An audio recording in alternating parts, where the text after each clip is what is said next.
What's going on, everyone? Welcome back to the Into the Bengal-Verse podcast. I am your host, Mark Malave, giving you an in-depth look of your Cincinnati Bengals. If you're new here or returning, please be sure to leave a like, subscribe, hit that notification bell to stay up to date on all your Bengals news and my videos. So, we're going to be recapping the Bengals-Jaguars recap, 24-21 win. Man, that game was close. The Jaguars started off really hot. You know, I had a feeling this was going to be a trap-esque game. The Jaguars, man, they might be 0-3, or I believe it's now 0-4. Yeah, 0-4. Yeah, that team is hungry for a win. 19 consecutive losses, I believe now, which is, I think, the second longest streak in NFL history. That team is hungry for a win, and any team that plays against them, do not sleep on that team because they want to win bad. And they're going to win at whatever it takes, you know. This team, I'm not going to say that they're better than their record because, yeah, you know, you win some, you lose some in this league, and you're always one play away. You're always, whatever the case may be, you know. Because I could say last year, if we made this, if we did this, we could have got this. But, you know, everything happens for a reason. You lose because you lost, and you win because you won. Like, to sum it up, like, obviously there's way more in depth. You can get way more in depth with that, but this team is rebuilding. You know, like I said, they had the first overall pick last year. So you're not going to go from the first. I mean, in rare cases you do, but you're not just going to go from having the first pick and being the worst team record-wise to making a monumental leap. You know, you're rebuilding. You take it one step at a time. But regardless, Jaguars came in here and they came out hot. You know, the Bengals had a really impressive drive to start. You know, Burrow and the offense were moving, and then they just flamed out with a missed. Supposedly it was a controversial kick. Supposedly people at the game from one angle looked like it went in. Some people said it just went out. I mean, so that was a weird situation there. And yeah, that's right. Evan McPherson missed his first kick. He's human, and you know what? He's still a stud. We're gonna get into that. At least what he does later in the game. You know, I'll say it now. Hit a game winner. Money McPherson, baby. That's 2 game-winning field goals in 4 games, and this dude never even hit a game winner in his life, which is crazy. Both when the clock was hitting 0, by the way. Yeah, so this is a game where Trevor Lawrence had at least 2 interceptions in every single one of his games, and no turnovers from him. Trevor Lawrence had an impressive game, and of course it was against Joe Burrow. And it's funny because this is the second time Trevor Lawrence in his life has been up by 10 or more points and has lost. Second time. Do you know? And this second time was to Joe Burrow. Do you know who the first time was to? Joe Burrow. Joe Burrow right now got Trevor Lawrence's number, man. Trevor Lawrence getting used to this losing thing in the NFL, just like everyone has to at some point. Being able to accept the fact that you're not going to be able to win every game.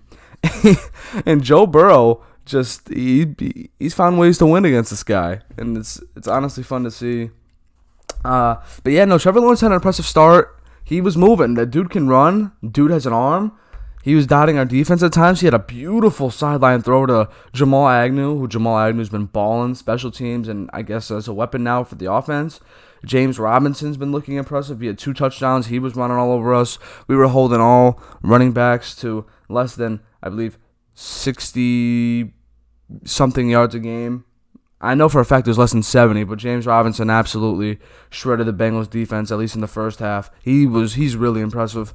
I still don't. I mean, just because they draft, I don't get why they drafted Etienne for Lawrence. I mean, I guess you know they were gonna play him at receiver and running back and be a hybrid. But regardless, you know, James Robinson is a really good running back. He's a stud. And yeah, Trevor Lawrence also had a good connection going with Laviska Shenault. That was pretty fun to see. Laviska, I believe he was a late. I think the Jaguars had a late first rounder last year when they took him, or in the second round. I think he was taken in the second round. Regardless, he's a part of that receiving class where you have Higgins, Justin Jefferson, CeeDee Lamb, Jerry Jeudy, so on and so forth. So yeah, Laviska looked good. He had a really good game. I was happy for him. I'm not gonna boo every single play, man. Sometimes it's fun to see certain players do good. Also, Trevor Lawrence and Trey Wayne's first game back threw an absolute bomb to LaVisca with Trey Wayne's in coverage. He couldn't find the ball. It was his first game back.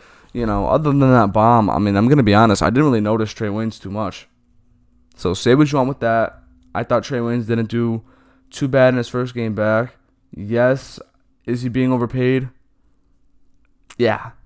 But you know what? He's good. He's good. And hopefully he plays the rest of the season, looks good the rest of the season, can at least live up or somewhat up to that contract. And then if, we don't keep him, maybe we look at corner in the draft, which I think we do. But this is finally the time of year where we are a time in our lives in a while where we don't have to worry about the draft this close into the season. Because I remember after week 1 last year, after that brutal loss, everyone was like, we need this, this, and this. And I know I was one of those people. So, regardless, yeah, Trey Waynes is back. Let's talk about the defense. So the defense has played over 100, I think 30 snaps in a 2-game span, or somewhat in that ballpark, because I believe they played 80-something snaps against Pittsburgh, because Pittsburgh was struggling to move the ball, and they somehow kept doing it and taking up the whole game and taking long possessions, and so, the defense was worn down from that game and a short week playing against Jacksonville. I have a lot of friends and people that I see what they're like. The Bengals looked really, like this or that, for both teams. It's a really short week. And yes, are the Jags bad or the poor record? Bengals came off a game against Pittsburgh where the Pittsburgh offense was just on the field forever, and they still ended up stalling out, but they were just somehow on the field for such a long time. And that wears down a defense a lot. Defense, you have to be way more conditioned for defense than you do offense, because the offense gets to dictate the pace. And so, yeah, the defense was tired. You can tell in the first half. But you know what? They buckled down in the second half. And that started, like I said, a part of this Bengals really rough first start, because of that first drive, it was just really ugly. It was just really bad. And when the Jaguars were looking to pretty much put away the Bengals, because when you're down 3 scores in the first half, there's not many teams that can just come back and expect to shut out the other team in the next half. So what happened was the Jaguars were driving, and they were on our 1-yard line, 4th and goal. We were able to hold them to the 1-yard line, and Trevor Lawrence, or Urban Meyer, should I say, instead of just going up 3 to make it a 3-score game, so to make it 17-0, you just want to get greedy and just punch it in there, make it 21-0, make a statement. And he called it with a QB draw. Not a QB sneak, a QB draw. If it was a QB sneak, I'm going to be honest, I think Lawrence would have jumped over, reached it, got it, and that could have been really bad. But they go for a QB draw, and what do you know? Larry Ogunjobi stuffs the hole, and Logan Wilson meets Trevor Lawrence one-on-one and holds him to the 1-yard line. We kneel it out, call it a half, and then we go into the next half with the ball. That is what winning teams do. They make winning plays like that. They make momentum plays like that. That was so insane to see. 0-3 or not, yes, we're 3-1, but we're still rebuilding. We're still learning how to win. We're still a young team. We're not going to be a Super Bowl contender this year just because we have this person and that person. Zach Taylor's still figuring it out as a coach. Our defense hasn't even been the reason we're or their defense hasn't even been like the flaw. Like, we thought this defense was going to be mid-20s ish and just do enough. This defense is balling. They're playing like a top 10 defense. No question about it. Like, this defense has been balling, and the offense is the one that's starting to figure it out. And yes, Joe Burrow coming off a torn ACL had a first rusty 2 games. I guess in the first 2 games of the season, he was playing, according to PFF, like the 21st graded quarterback. These last 2 games, first. Joe Burrow keeps playing like this, and we keep winning games. Look out. That's all I'm going to say. Yeah, man, this defense has been looking good. In the second half, they only held Jacksonville to 1 touchdown, and we let our offense stay in the game, which is just awesome. Like, honestly, because just think about it. The defense was just never able to get any stops in these last few years. And now they're doing it at a high clip. Like, they're balling. And that's what you need from your defense. That's what you need. And let's talk about Joe Burrow in this second half. Cumulative, like throughout the whole game, 25 of 32, 348 yards, 2 touchdowns, 0 picks.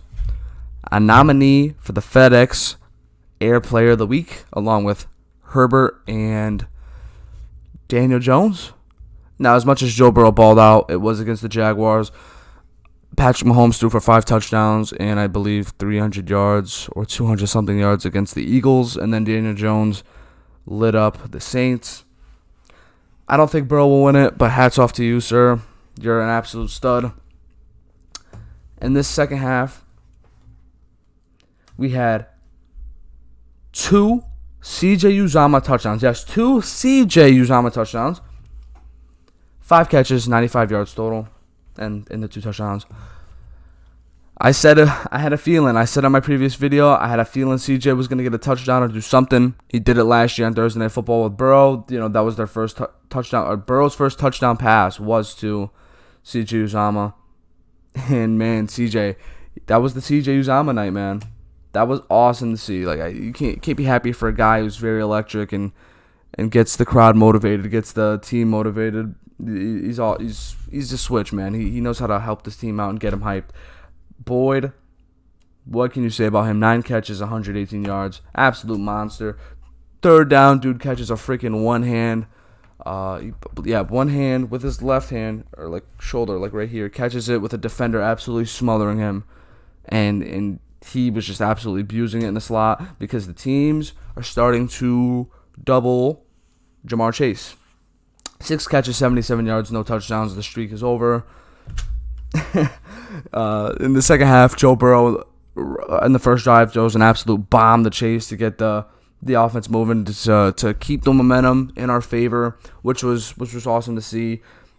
Chase is saying he's starting to see more double coverage. And going into this week, hopefully T. Higgins can be back. When you double Chase, who you stopping? You going to stop Higgins? Well, people are saying if it's not Chase, Higgins is our best receiver. But, oh, wait, Tyler Boyd just had a 118-yard game. Arguably the best slot receiver in the game, if not the best. Being biased here, but also I'm sure there's statistics to prove it. Boyd is the best slot receiver in the game. Who are you stopping? You double Chase? Okay. Higgins is eating. Oh, let's go pay attention to Higgins. Let Chase eat. And then Boyd just eats regardless. Awesome to see. The run game was slow in the beginning. But Joe Mixon got going. I believe he had 16 carries for 67 yards and a touchdown, which was funny because this was on the second touchdown of the second half for the Bengals. Joe Burrow went for a QB sneak and everyone thought he got it, and then the review pretty much showed he didn't get it, and then all fantasy owners were able to breathe and relax, and they gave it to Mixon, who did the I forget the name of the dance, but he always does that. He's always been doing the signature dance. TikTok is having a trend now. It's where you go like that and you start jumping up and down. But yeah, Mixon dancing in the end zone. You love to see it. Yeah, I was right. 16 carries, 67 yards and a touchdown, averaging 4.2 a carry. That was pretty cool. That was pretty cool to see the offense clicking in the second half. Mixon started to cook, and then he unfortunately went down on that last drive of the game with an ankle. But regardless, the offense kept moving. There was never a doubt in anybody in that stadium on that last drive of the game when Burrow was moving the ball all second half. We scored on every single drive in the second half. If we can do that every game, but in the first half as well, because it's funny. Last year, the third quarter was our worst quarter. This year, it's our best, and our first 2 quarters are probably our worst quarters. So we got to get that figured out. We got to start coming out hot. Can't be like this against Green Bay. I'm going to be previewing that later this week. But regardless, you got to be able to move the ball every quarter. It shouldn't just be, oh, we stink in the first half, do absolutely amazing in the second half. I could be able to beat the really good to great teams playing that kind of football. And yeah, man, Joe Burrow, absolutely surgical. It was honestly mesmerizing to watch. I was just sitting there every single play. Joe Burrow completion to this person. Joe Burrow completion to this person. Absolutely just carrying this team. There was no doubt in anyone's mind in that last drive that we weren't scoring. I knew we were gonna. It was just an absolute dream to watch. It was so awesome. And it was even more impressive when after the game, they asked Burrow, they said, so what were you seeing on that final defensive look? And what that meant was, before the game-winning Evan McPherson kick, the play that put us in position for the kick, Burrow called an audible at the line of scrimmage when he was seeing cover zero. All the defenders were pretty much lined up across the line of scrimmage, really close to the line of scrimmage, and it was looking like an all-out blitz, cover zero. There's no safeties. Everyone's manned up, and then everyone else is coming. And there's more people on that all-out look than the O-line can technically handle, especially if you're an empty, which means there's only the quarterback in the backfield. There's no running back. So, yeah, Burrow saw the look, called an audible, which hasn't been called since training camp, and it was to CJ, who even said that always goes to receiver. That doesn't go to me. So this is the second time now in a clutch situation where Burrow calls an audible and it goes to the tight end, not a receiver, when it never goes to the tight end, which is absolutely hilarious. And CJ just catches it. Receivers made great blocks. O-line did their job. They did enough. Burrow gets the ball out in time to CJ. CJ runs. We get in position. Kick the field goal. Game over at the clock. And yeah, Burrow, you can even see in the clip, he's like, get the ball in my hands. You can't zero me. And he's all hyped, man. He's got that swag. As great as Andy Dalton was as a guy, as good he was as a player for us, at least when we were a winning team, he knew how to cheer his teammates up. He was a great guy. He was like, yeah, let's do this. Like the high-pitched voice. And Burrow's like, give me the ball. Put the ball in my hands. Game over. Put the ball in my hands, and that's game. Like, you can't zero me. Like, this dude's got some swag to him, and he's backing it up. He's the player that we drafted from LSU with the first overall pick, and he's backing it up. He is playing like a maniac. One of, if not the highest graded quarterback in the last 2 weeks in the league in general. And he's playing like a monster. Seriously, like the ACL thing, in his head, being worried about his legs, it's gone. Joe Burrow's back. And we need to learn to understand that and appreciate that. And people got to wake up. No matter what our record is at the end of the year, we're going to be a really competitive freaking team. And next year, we're taking off regardless. But this year, we are competitive as hell right now. 3-1, top of the AFC North. So that's good to see. Special teams still off to a rough start, other than Evan McPherson, even though he missed, still did his thing and then hit the game-winning kick. But Darius Phillips, as electric as I think he can be as a returner, man, he's been making questionable returns. He's been letting the ball bounce when he should catch it. He's catching it when he should let the ball bounce. Calling fair catches when he should just take off and run. Still rusty. It's still his first time with the team as a full-time punt returner. Hopefully he figures it out. It's only the first quarter of the season. And then Brandon Wilson, one of the best kick returners in the league for the past few years, and he's been kind of struggling too. So hopefully we figure it out on that end. That'll be nice. But let's talk injuries. Chidobe Awuzie, him and his groin, he was held out of the game. Supposedly he could have possibly played, but they just wanted to play it safe for this week. Same with T. Higgins. He was feeling good. He probably could have played, but they held him out, and he's going to be looking to play this week. He's still sore from that Akeem Hicks absolute body splash. I'd be sore too if I was him. Mixon, like I said, he hurt his ankle on that last drive, which stinks because last year we heard he had a low, mild foot sprain or foot injury, and that ended up carrying over from week 5 to the rest of the season. So hopefully we figure it out. Regardless, you don't like to see when Mixon's hurt because he's one of our highest paid players right now, and yeah, we got to figure that out. Whether you sit him this week or he plays, you just better not get hurt again. At least I hope he doesn't. Larry Ogunjobi, as I said, he was a part of that goal line stand. If you look at the replay, so he didn't play the rest of the first half, which honestly wasn't that long, like a minute. His leg kind of like bent over and he folded over on that goal line stand. Like the whole line fell on top of him, and that looked scary, especially when it comes to heavy guys. Heavy guys landing awkwardly along with all that weight coming down on them. You hate to see that, but he's fine. Supposedly he's fine. He played the rest of the game. Jesse Bates could have played in this game. It was his neck, that he hurt or banged up against Pittsburgh. They held him out just for precautionary measures. He should play against the Packers.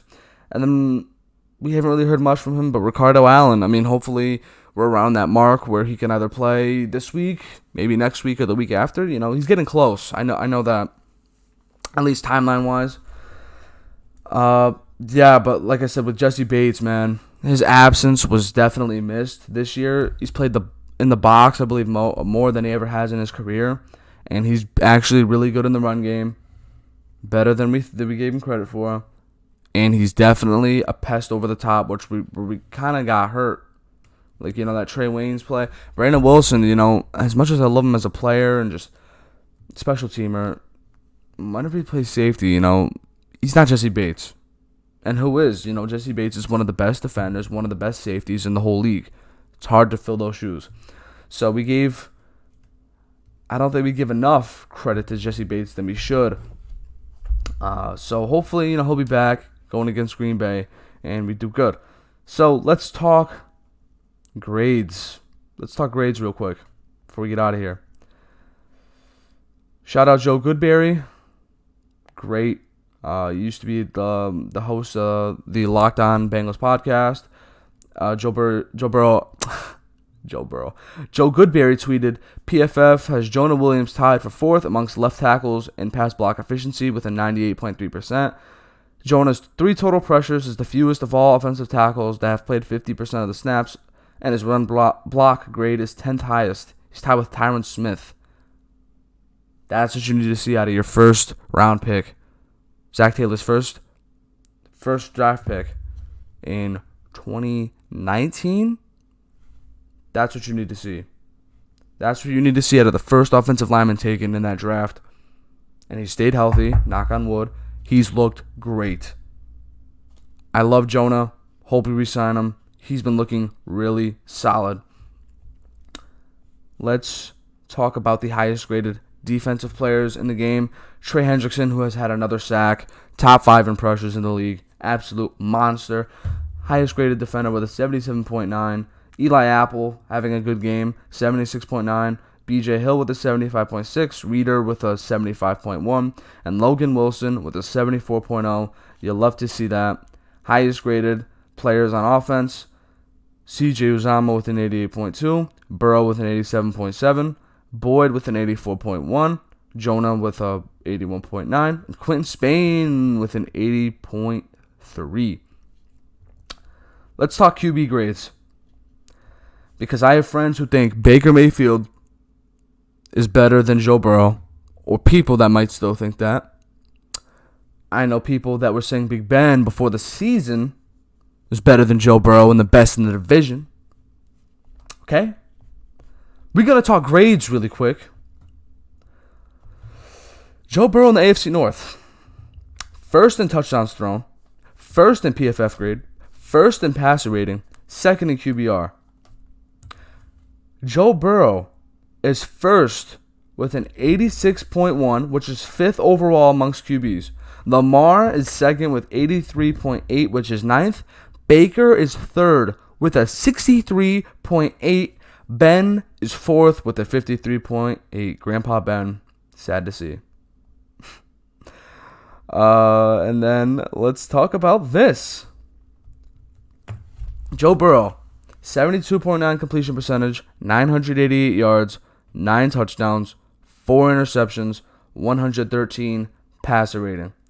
Baker Mayfield, 65.5% completion percentage, 935 yards, 2 touchdowns, 2 interceptions, 89.7 rating.